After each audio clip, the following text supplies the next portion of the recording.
very warm welcome to the Understanding Users podcast, brought to you by Researchable UX. It's great to have you with me. I'm your host, Mike Green. I'm a freelance user research lead and digital consultant based in the UK. Over the coming weeks, I'm going to be chatting to various digital experts who I've had the pleasure of working with in recent years. They're from various disciplines, including user research, UX design, development, and product management. And there'll even be a digital business owner or two. I'll be talking to them about how they came to be in their current roles, what they've learned along the way, and what advice they may have for others getting into the field. These are intended to be relaxed, informal chats with professionals who are keen to share their experiences. So sit back and enjoy. In this episode of Understanding Users, I have the pleasure of chatting to another international guest, this time based in Australia. Tim Dixon tells me about his career journey into UX from academia via experimental psychology and social and economic research. He shares his views on the differences between strategic and tactical research approaches and the important distinctions to be drawn between UX designers and UX researchers. He also discusses an unexpected but beneficial consequence of COVID-19 in allowing his organization to rethink some of its UX team structures. And we chat about UX as a discipline in Australia. Finally, he plays my 3-card challenge to share his favorite UX tool, favorite technique, and a trend he sees or would like to see in the future. Thanks for listening. I hope you enjoy the episode. So my guest today is Tim Dixon, and Tim is talking to me all the way from Sydney, Australia, where he's lead UX researcher on the Jira platform at Atlassian, which is a name that I'm sure many of you will be familiar with. Welcome to the show, Tim. Great to be chatting. Yeah, great to be chatting to you too, Mike. So tell me a little bit about your role, Tim, and your sort of day-to-day work at Atlassian.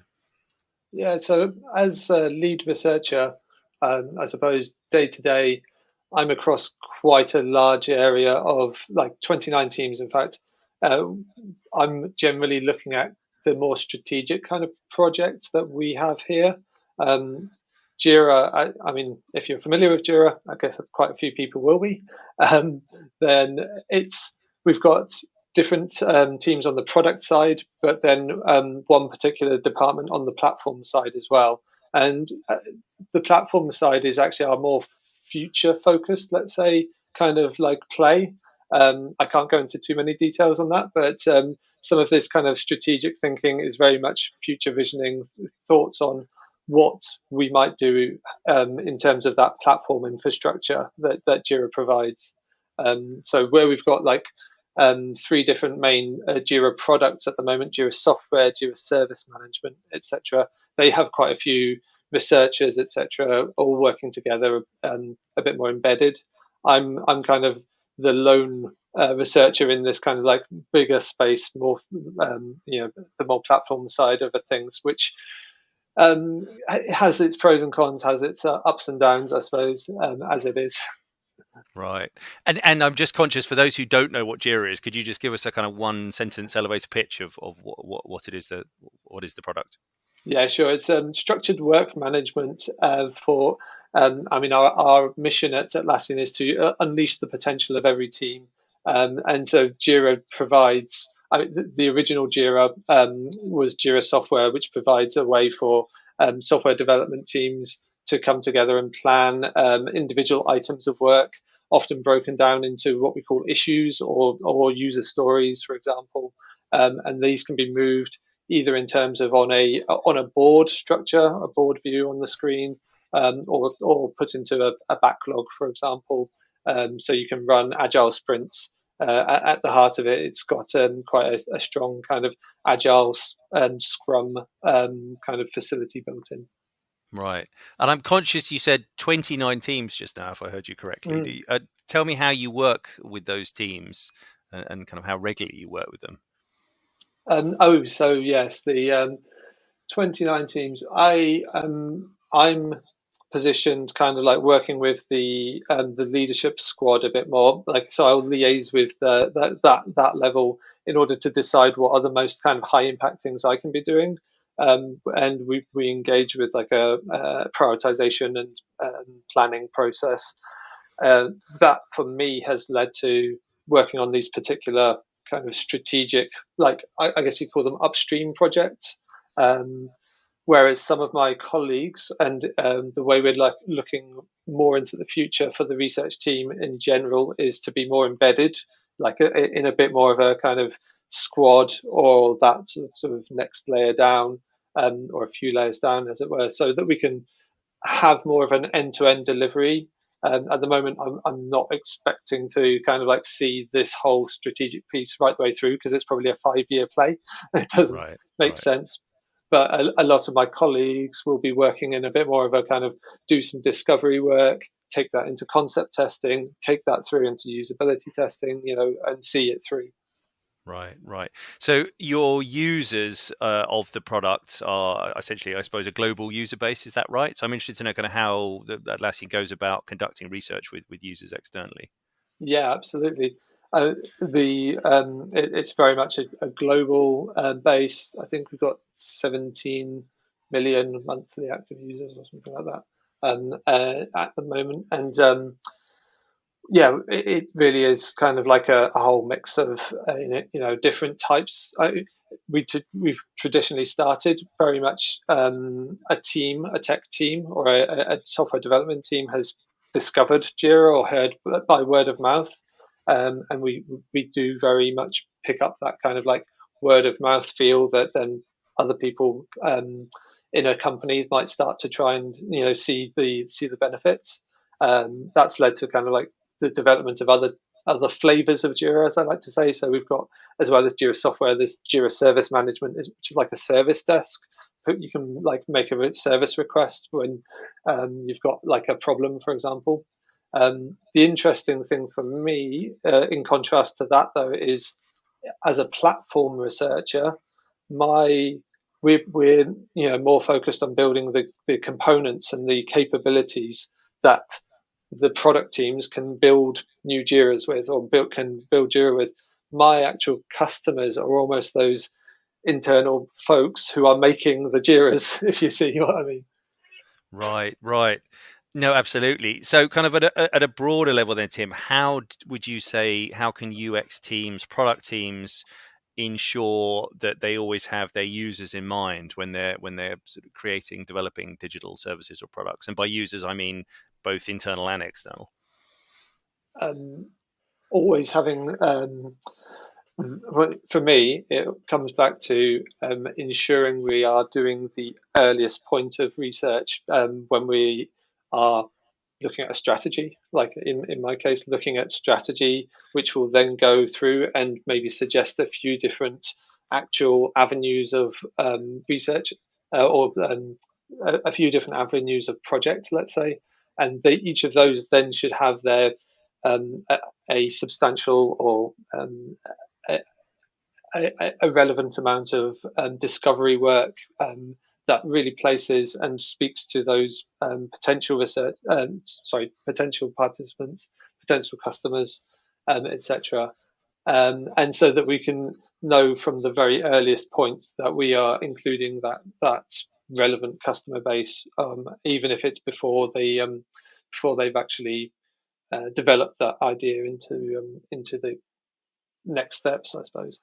Um, a couple of things we do are things like exposure hours and watch parties and ensuring we well aiming to, I suppose we aim to try and get that level of teams that we work with getting 6 hours of exposure to customer like problems. So I think 2 hours of exposure to customer problems every 6 weeks, that kind of thing, so that you can keep that continuous kind of understanding going as well. I like the term "watch party" you just used. Is that? Mm. Tell me more about that. That's not a term I've come across. Okay, so yeah, in terms of watch parties, after completing some pieces of research, we may, like, depending on the researcher, depending on the team you work with, bring together a selection of different clips of user problems again, ensuring we remove personally identifying information, all of these kind of things. But having a watch party, maybe it's half an hour or an hour of different kind of clips based around the core themes from the piece of research. That kind of thing can be quite a powerful way to kind of share the stories quite quickly, get people into the moment of what we're learning. We don't want to necessarily replace that whole synthesis with these kind of things, but it gives a flavour of where we've got to at that point. That's interesting. So it's kind of like a playback session, but focused very much on, sounds like, video clips of the research, which presumably are obviously curated by the researcher in advance of the session to kind of tease out the themes. Yeah, no, that's really nice. I like that term. I'm going to use that. Watch party. Tell me a little bit, Tim, about COVID-19. Obviously, we've all been through this, and I think, the news from watching the news in Australia, from over here in Britain, you guys were hit with it quite badly. How has that impacted the work you do, or not? And I'm wondering, kind of post-COVID, if we can even think that far, with bated breath, how is that changing the way? Is it changing back to how you used to work before, or not? In terms of the way we work, there's some interesting things which haven't changed at all, I suppose. When I first started, I had about 4 or 5 months before COVID really hit in. And all of the research interviews, any concept testing or anything that I had done up until that point had all been remote anyway, and it had all been speaking to people through Zoom, say, or whatever. So that the side of doing the research itself didn't change. It was all of the learning about both the organization. I was still quite fresh in Atlassian. It's a big organization. And then the actual way that Atlassian has addressed our own working practices. We had introduced Team Anywhere, which is the principle that we don't have to ever be expected to go into an office week by week. For the vast majority of the company, obviously there's some roles which have an essential need, but they kind of talk about once a quarter. I think is an expectation these days, and that totally changes things. We've now got a developing research team in Melbourne, which wasn't an option. Everyone would have had to move to Sydney. We've got they've got some fab people there, and we're always looking for more people. And it's a really cool way of actually sort of engaging. But then the knock-on effect is it adds those extra layers of difficulty in terms of bringing people together, and what that means when you do want to bring people together, and how to make sure you're not just kind of doing your usual work that you could be doing at home if you're brought a group of people together intentionally. So the other side of it is actually, the company has introduced this idea of intentional gatherings and intentional togetherness. When we do come together, it should be thought through with some purpose, with some intent. Absolutely, and a lot of those discussions are ongoing, obviously, across the world in terms of how to rethink team collaboration. And as you say, there's nothing worse than being dragged across the country on a train or a bus or a plane or whatever to find that you're sitting there on Zoom calls with people who haven't joined you, and you could have done it at home. So the intentional gathering thing, that's great. I'll just add on that, of course, and the very fact that we make collaboration tools means that we have very much kind of this real interest in some of the like early on in the COVID outbreak. We had some really interesting research done, and we actually ended up commissioning some very large scale research in 5 different countries to really understand what was happening. The ways we had some very early indicators as to how that kind of impacted, and we've got some great. The research was put out into like the public domain. There's some great sorts of worldwide news articles on it and stuff. Right, great. Practicing what you preach. Yeah, that's great. Yeah. Tell me. So taking a step back, Tim, tell me about Tim Dixon, PhD, the career. Kind of how did you get to where you are now, and why, and kind of what twists and turns have you taken to your current role? I think most of the team that I work with are incredibly talented folks, and a lot of us have got say PhDs, and we've all got these very, very different journeys, and we all came in this different way, and no exception. I studied at Bristol University in the UK, and experimental psychology as an undergrad, followed by a PhD in human factors psychology with applied vision, which is an interesting mix. I was looking at kind of usability testing of some. It was a project sponsored by the Ministry of Defence, so it was kind of combining reaction times and accuracy of detection and eye tracking studies and things like this, all in this pretty cool big project. Uh, I went on to do a postdoc position for a year. I realised at that point I should have left. Well, academia wasn't for me. I was feeling a bit too kind of enclosed by everything. There was there were points of struggle with even getting the PhD completed. So it was a big kind of like time of okay realization. And at that point, I moved to Barcelona for 2 years, and I was teaching English. Total contrast, total escape. Very much a big different kind of like life and a big different way of kind of like doing things. While doing that, actually, I did.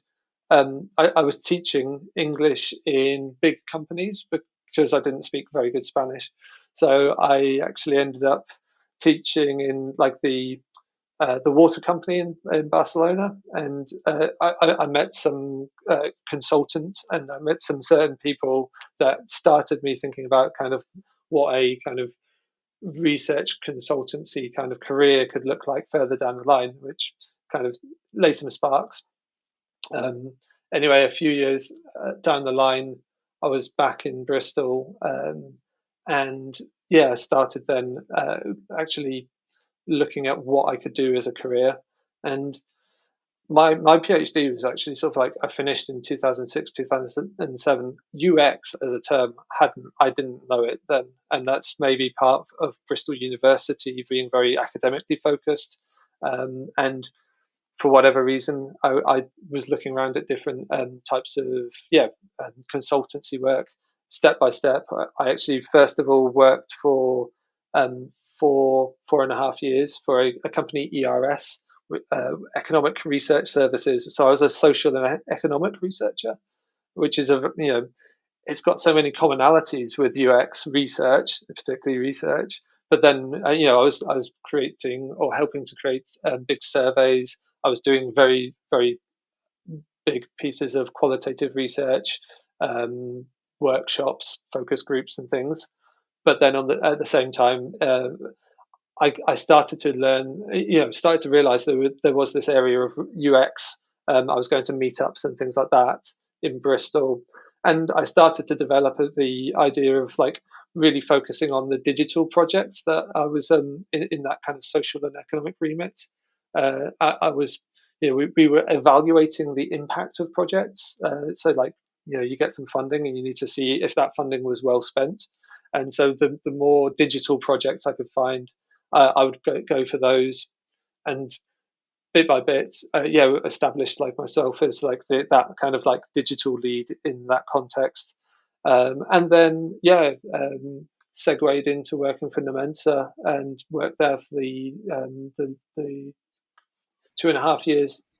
I think before I got this role at Nementa, I was a UX consultant, which then really it made that foundation complete, I suppose. Tell me, Tim, about what you love about UX. Now you are where you are. What do you love about this world? And conversely, what do you hate or what frustrates you about it? I think it's I think we have a lot of. I mean, I see myself way more now as a UX researcher, and I really appreciate that we come through these circles where UX as a discipline, was probably coined like late 90s, early 2000s, and there was this sort of okay, a UX designer did include doing that research, did include doing all of the kind of significant things, but now we can very much point to the fact that, especially in larger organizations when you're scaling UX and things like this, there is this appetite to really understand the pain that users go through and make that better. And we are perfectly situated to be able to do that in a robust kind of evidence-based way, which is for me that it's great to be able to do something. I love that kind of science side of things. I've got colleagues who are anthropologists, and they wouldn't say the same things exactly. But for me, it's getting that real rigor and that kind of geeky side of looking at the numbers as well as speaking to the people and triangulating data. All of these things are great for me. I love that. I love that. So what advice or tips would you give to somebody who wants to get into this world? Someone came to you and said, Tim, I've heard about UX. I'm really interested in it. What would you tell them? I try and sort of support people whenever I can, actually, in terms of people who have been recommended recently at work and previously back in Bristol. Having made that shift from one area into UX myself, I think there are so many kind of like little steps that can be done to help getting to know the kind of what the scope of the work is about. I think there's a lot of back to your previous question about what's the flip side, the downside. I think that there's a lot of misrepresentation perhaps of what UX really is, and it's put as this kind of like shiny new thing that you can just jump into and be great at. So making sure you do go to maybe on the one hand it's going to meetups and like learning and hearing what people talk about in a kind of like contemporary kind of context. I often recommend, if people have started developing their UX skills, maybe they've done some kind of course, or maybe they're learning something, see if there's for example, a charity or an organization that you might want to just offer, volunteer your time. Even find a charity website, which is kind of not, charities often don't have exactly the best websites, and just write out, suggest to them 5-10 things that they could do some research actually to do it, to the full extent, and see where you could take that offer with them. I'll flag. I do volunteer with an organization, UX for Change, and it was founded by Sandra Gonzalez in the UK. Awesome organization, not for profit, and we do this. I'm leading the Sydney chapter at the moment, and we do the similar kind of thing. We support people in the UX community, and we support charities with their particular kind of digital kind of support needs as well. That's fantastic. So you bring your skill set, all of you, into, as you say, charities which perhaps have limited budgets to be able to kind of improve them, and that's great. Tell me a little bit about the Oz experience of UX. So, without trying to kind of differentiate countries unnecessarily, I'm interested to know, having worked in the UK for a number of years, now you're in Australia, to what extent have you seen any differences in the way kind of UX is approached, or not, or commonalities? I think the tech sector in general here is maybe, not necessarily UX per se, but the tech sector in general feels a few years behind in terms of like the latest things. You still come across a bunch of websites which are not responsive, for example, like on proportion, or you come across those kind of things. So there's a kind of maturity level which is just maybe perhaps a bit different. Coming from the UX research side of things, it's been interesting that we've been hiring quite a lot recently. And you look when you're looking for UX researchers here, you're not necessarily always going to find people who have UX research in their job title in Australia. It might be someone with some service design and some research, or like there's different ways that we actually can end up finding the people that that are there, that are of the caliber, I suppose, or the kind of people we're looking for. So there's simple, there's broad things like that, I guess. In terms of the nuts and bolts, there's a so I presented at Design Research, which is a conference here run by UX Australia. There's phenomenal people involved in both of those organisations and both of those both of those conferences. That really stood out. That's no different. I don't think. I think the difference is the number of people you get kind of coming here and passing through to actually be able to give talks when COVID's not a thing and things like that are slightly different. You don't get maybe in London you get kind of like people from Europe kind of just turning up at a meetup, for example, or something like that, and you get to learn or see a bit more kind of diverse voice kind of in the community a bit more. Here you have to kind of reach out a bit further, perhaps. That's fascinating, and I guess perhaps it's also a function of a much smaller population. I mean, Oz has got 16 million, something like that, compared to obviously, London and Britain. Yeah, that's. And you talked about giving talks there, and I noticed that from stalking you online that you've done a number of talks. What kinds of things do you tend to talk about, and how do you find the reception to those talks that you give? So I guess the liking of giving talks, it always freaks me out beforehand. But having done a PhD, and it's just bread and butter, and I really enjoyed that side of traveling around for that. So the talks. So when I moved into UX, and actually another thing I will say about if you're making a move from another kind of area into UX, I took some of my learnings from that social and economic research side. I started to think about what are the transferable kind of methods. So there's this area of impact assessment that I was doing that I brought into a digital sphere. First of all, I got some support writing a UX Matters article from people at Nementa, and then I started presenting on it because it's a new idea in the UX community. It's a very common thing to do in the social and economic community. That wherever you come from, you might find that there's that thing that the UX community doesn't know about, and that was kind of like this really cool learning for me. So I did UX Bristol in maybe only a few months after I started at Nementa, which was really cool because it was a workshop based kind of conference. You only had an hour for the workshop anyway, and that was really hands-on, getting groups to think through how they would plan out a what we call a logic model in that approach.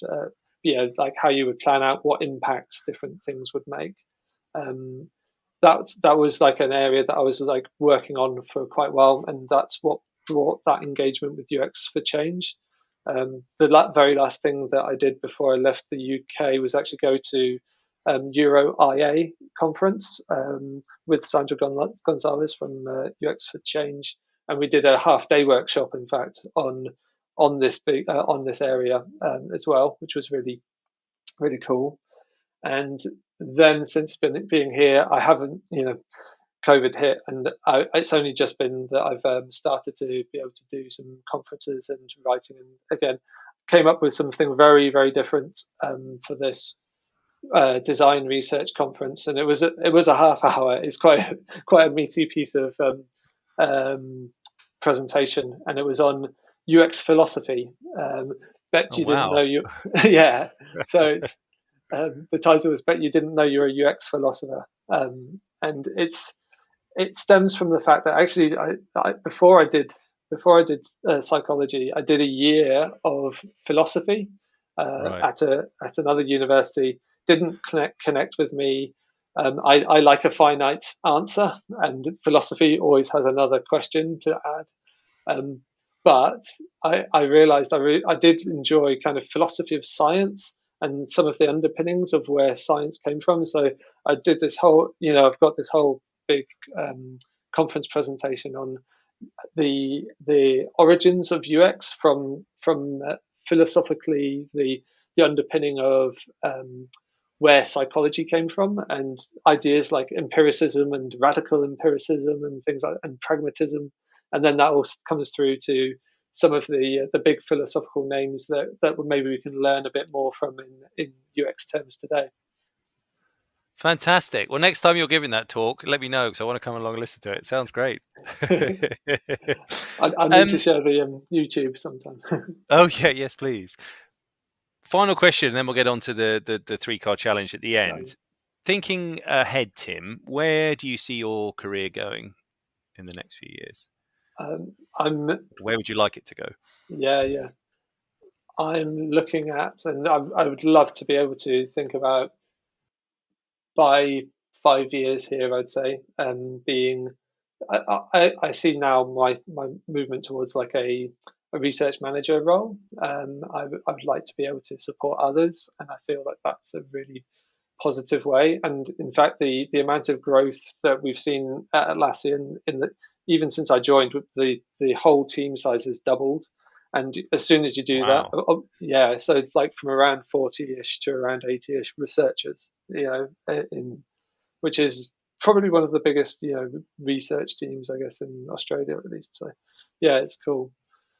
But that adds those extra kind of needs. You can't have one manager managing 16 or 20 kind of researchers, and it breaks it all down. And I like these big strategic questions. And in fact, while managers here have that people management side, they also look at the kind of like those next level bigger strategic kind of like approaches as well. I think that balance for me would be a really exciting next step.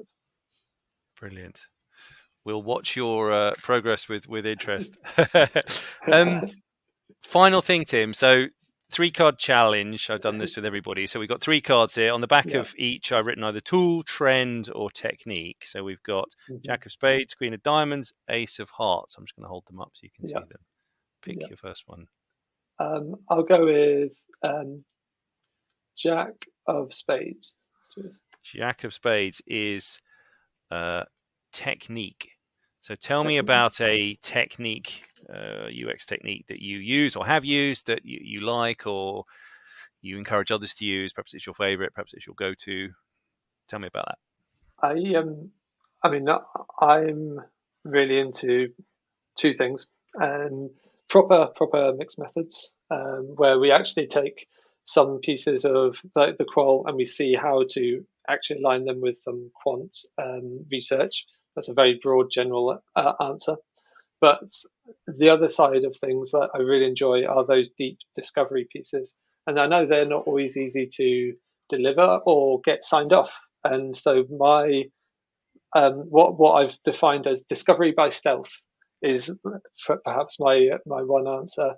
So discovery by stealth I define as being able to take a brief, which might be do some concept testing or do some usability testing, and work in how much of that time, how much of an hour, say, can we spend doing that, which is the request, and maybe can we spend half an hour at the start actually doing the discovery work, which was maybe not kind of maybe there wasn't time to do it in the first instance. Maybe we will learn, and in various roles, I've seen that people learn more in that first kind of like half hour where you're asking the really broad questions and you're exploring actually what that person does and who they involve in their kind of processes, than that jumping into that second part. And so that discovery by stealth is probably my technique of choice. That's fascinating, isn't it? And I think I've worked in the UK government research roles for a number of years now. And one of the things I always love about government work is that there is a distinct, as you know, I'm sure GDS service standard, and there's a distinct discovery phase. But as you say, often it's time and willingness and budget, more importantly, to get signed off. I guess in the private sector that's challenging, but discovery by stealth, you can still tease some of those kind of insights out. You just have to make it perhaps less obvious how you go about it. Fantastic. Right. Next 2 cards. I'll go with Ace of Hearts. Ace of Hearts is a tool. And you're free to say Jira if you want. As much as I love Jira. It's in terms of day-to-day UX work. Actually, I go to and I use in a lot of my pieces of research Mural, and it's a simple tool for getting people to ideate. I do a lot of co-creating of concepts, actually kind of like taking people through. Like one idea was to put a kind of a dartboard on the mural and get all the different tools that the person uses around. And it's kind of like you put the most important tool that you use in the center, and you spread them out in terms of their importance, then get them to kind of link the connections that they see between those tools, and it might be their own conceptual connections. I love that kind of just building mental models in a very simple way, in a simple tool. Most importantly, where the permissions mean that you will know that the person you send that link to in a Zoom chat works. It works first time, and that for me, that's the one thing it has over other kind of very close rivals, which look nicer and which maybe do other things better. But like I know with Mural where I am. That perennial doubt stroke nightmare of setting up Yeah. a workshop using a tool and then half the participants can't access it at the beginning. I feel your pain. Great. So the last one, that's the Queen of Diamonds, and that is a trend. Mm-hmm. And it may be, I know trend is a word that a lot of us kind of balk at, but it may be something you don't like, something you do like, but something you see in UX. No, that's fair. I do laugh at the kind of annual trends for 22 in UX kind of things. Absolutely. I think for me, what I've really liked to see growing is the move towards DEI, diversity, equity, inclusion, and the work of organizations like Humanity Centered, and the way that this is really becoming forefront of a lot of the conversations that are being had. I know, here I am, a white male in, a very westernized country, where we have a lot of privilege, and there's a lot of colonial, impact that we try to, acknowledge and try to bring into our own understanding of the way we work. But I really feel like, again, coming to your earlier question about what UX can do, we are in this position to include this broader systemic and these broader big questions, and it really moves me. And even on top of that, the kind of the building of neurodiversity and understanding there, like in some, in a personal sense, that has also been quite impactful to me as well. Absolutely. Thank you so much again for your time, Tim. I really appreciate it. Thanks very much. That was great. Thanks for listening to the Understanding Users podcast. If you enjoyed what you heard, do please like or comment wherever you're listening, and feel free to share it more widely. And feel free, of course, to drop me a line with any feedback via LinkedIn or my website, researchable.uk. Join me again next time when I'll be talking to Steve Bromley, author, speaker, and highly experienced games user researcher, about his own unique perspectives of planning and running games user research and how it differs significantly from many other types of UX research. Until then, stay safe and stay user-centered.